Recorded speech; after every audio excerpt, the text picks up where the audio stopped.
our Oregon vacation. Yes. We went to the Oregon coast. And look, here's why we bring stuff up like this. Not to flex. I mean, I'm sure you've got your favorite vacation spot. But around here, where do people in East Idaho go? Because the Oregon coast is one of those that you go to Seattle, you go to Portland, you go to, sometimes you drive all the way to L.A. Yeah. Or Vegas. Yeah, or St. even George, like or Cedar Northern City. California for some skiing. Yeah. Yeah. Tahoe. Anyway, Oregon coast, I think, is one of those quintessential East Idaho road trip vacations that you take. We split the driving up into 2 days. Highly recommended. It's only 12 hours, if you can power through, but that's still a lot. There's so many cities you can stay in on the coast, right?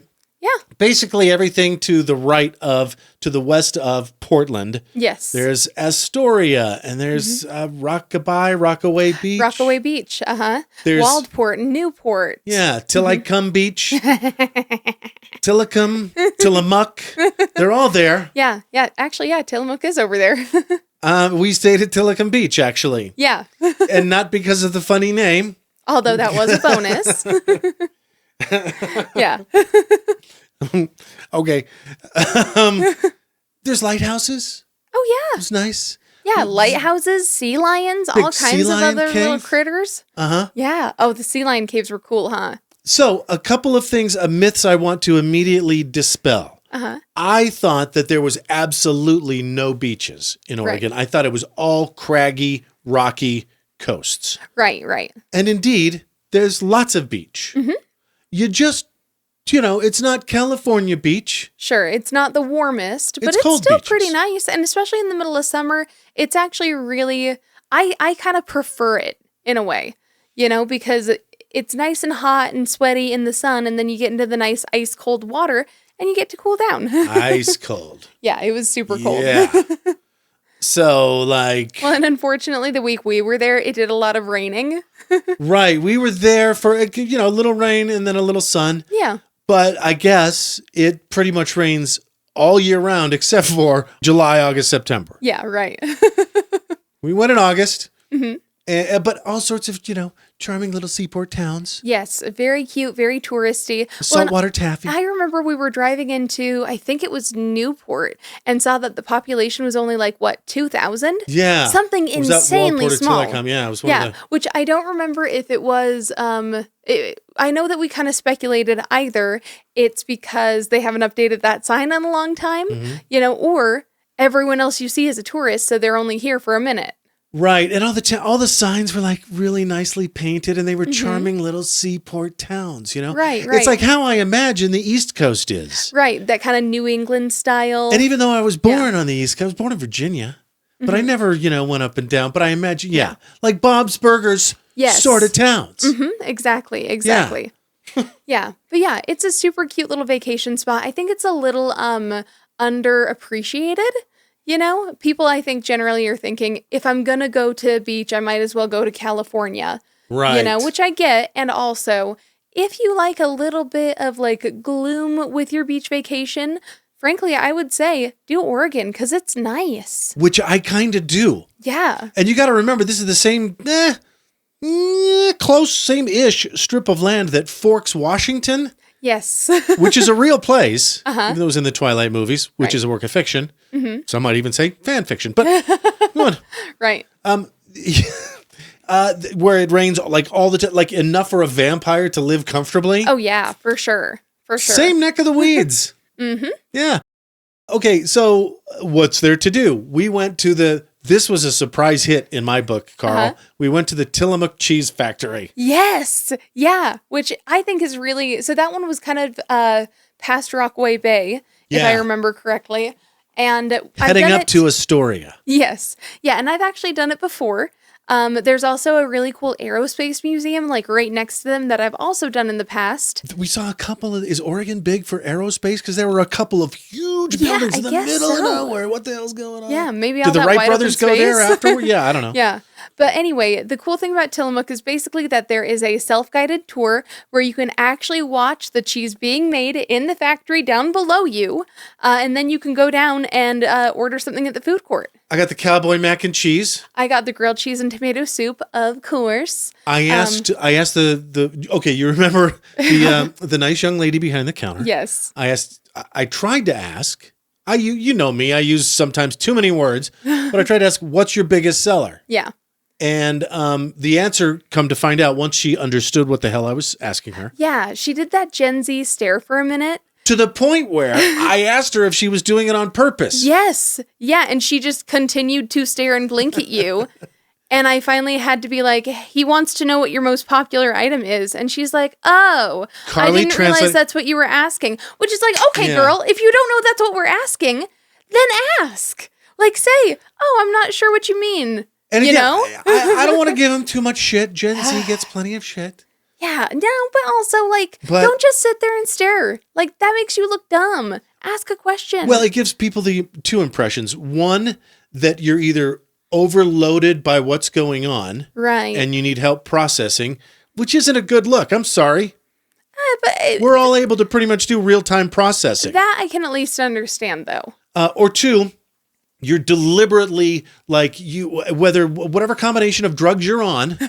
Maybe it's your Adderall and your antidepressants, but you're sort of deliberately thinking in the back of your mind, I don't owe this person anything. Right. And in fact, when you're in customer service, kind of you do. A little bit, at least. And go to a Dutch Bros and go to a Chick-fil-A in America, where people that don't have the Gen Z stare exist and work and make money and serve and provide a service for a paycheck. That's how it's done. Yeah. Anyway. Yeah. But I don't want to give him too much of a hard time. It is what it is. It was a weird, frustrating moment, and I didn't think that you would ask that complicated of a question. She was a nice young lady. Yeah. And I'm sure she was just having a hard day. But their biggest seller is cheese curds. Yes. Yeah, they're fried cheese curds. They were so good. They were really good. Now, that being said, my grilled cheese and tomato soup cost $20. It was an investment of a meal. It was tourist, right? Yeah. It was tourist trap prices. Yeah. Yeah. And frankly, the tomato soup, at least, was crap. It was so bad. Oh. Now, I am a bit of a tomato soup connoisseur. You are. I have very particular things that I like in my tomato soup, to be fair, that not everyone does and not everyone agrees with. But I feel like a tomato soup should, in general, be creamy. Some people disagree, and they think that hot marinara sauce is tomato soup. They are incorrect. And you might even specify, especially in a dairy. Especially in a dairy. Tomato soup. Yes, and especially if you're eating it with grilled cheese. Like, literally, if I've gone out of my way to make a sandwich and put basically just cheese, maybe a slice of ham on it, but the main component is dairy, shockingly, I want dairy. Like, I want as much dairy as you can give me, you know? So yeah, I was a little bummed that their tomato soup was hot marinara sauce. And we had some other fun times. We went up to Portland one day while we were there. Went to the Rose Garden. Yes, yeah. The Japanese Garden. Yeah, so the International Rose Test Garden is one of my favorite stops in Portland, which, by the way, is known as the City of Roses. So that's kind of their whole shtick.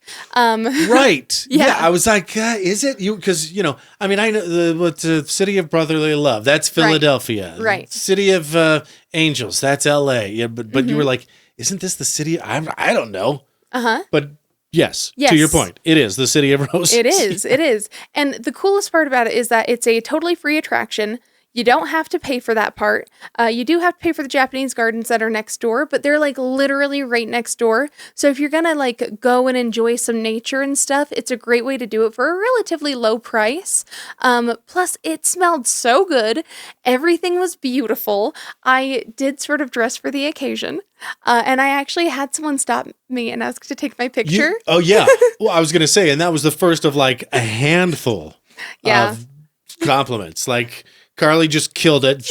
If you're just listening and haven't seen the pictures we've thrown up, in a dress with a parasol, just, she absolutely looked like she belonged in a rose garden on her way to a tea party. Yeah. right? It's very.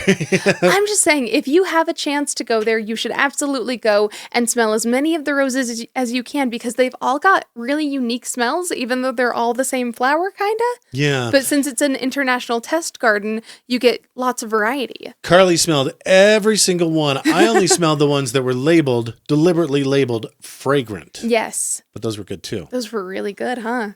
And then we went and we searched for the best restaurant in town. And it was a Friday night. It was kind of ballsy looking back. It was, actually. Yeah, and this was our last night of vacation that we did all this too, which was kind of fun. Akita? I just brought it up. Akadi? How do you pronounce? There's a little carrot above the second A. AKA DI. West African food. Yes. It was nice. Oh, it was the best. And it was wild that they were able to accommodate us. The #1 restaurant in town, according to ChatGPT. Yeah. For good reason, by the way. They could sort a couple of lists. I love that, you know? Yeah. And even the Google AI search results are getting pretty kick-ass now. Have you noticed that? I have noticed that some of them have gotten better. Yeah. We also went to a little place called the Enchanted Forest. That was on our way in. And it's basically this like little theme park that this dude started making in the 70s. He built all kinds of pieces of it by hand. Single-handedly, this guy. Yeah, just him. Yeah. And his family still runs and owns it. I actually found a really cool little documentary on it by Coastermania on YouTube. You can check that out. Yeah. Now, look, we have, we'll be completely honest about this. And because it's handmade by one guy who started it just with some passion and not really a lot of talent. I think he even says that in his own documentary. Yeah. Sort of a learn as you go sort of thing. Mm-hmm. Some people are on TikTok, using that music for Jurassic Park that's sort of done on kazoo. Oh, it's not the Jurassic Park music. It's the Polar Express music. There's Polar Express music, Jurassic Park. There's also Titanic, My Heart Will Go On. Wow, okay, I've only come... Oh, you're right, okay. I do remember, okay. Yes, okay. Right, like, or... And it goes south like this. Now that you mention it, I do remember those. The most prevalent in my mind is the Polar Express one. Okay. But yeah. Yeah, anyway. But yeah, some people will put some pictures up from there to sort of take the piss. Right, so we kind of went with that in mind, knowing, that this is... what do you say? It's for kids. Yeah. If you're watching, you notice that they have a few classic children's story tale. Fairy tales and stuff. Right. Yeah. And but if you're listening, like some of the stuff is like super close to copyright infringement. Yes. Okay. There were a few things that I didn't know how they got away with it. Like when you first walk in, you walk through basically a Cinderella's castle type thing. Well, I guess it's a Sleeping Beauty's castle, because you see like what looks like the Disney version of Sleeping Beauty sleeping on a bed. And then when you go down in the basement, there's Disney's version of Maleficent. Unless they could somehow justify that that's how it was. Because these fairy tales that Disney has, created beloved full length animated features out of were and are still in the public domain. Anybody can do their own version of it. But when Alice in Wonderland looks almost exactly like the cartoon, you wonder how they got away with that. Or well, and I think that one they probably got away with because it looks the Disney one looks like Lewis Carroll's version. So they're just kind of following the source material. Right. Right. That's exactly what I was thinking too. Like if the book specifies, white dress, blue apron, then how how there's only so many ways you can depict that. Right. Blue dress, white apron, but that's okay. Yeah. Yeah. Okay. Yeah. Thank you. Yeah, you're good. IFAF.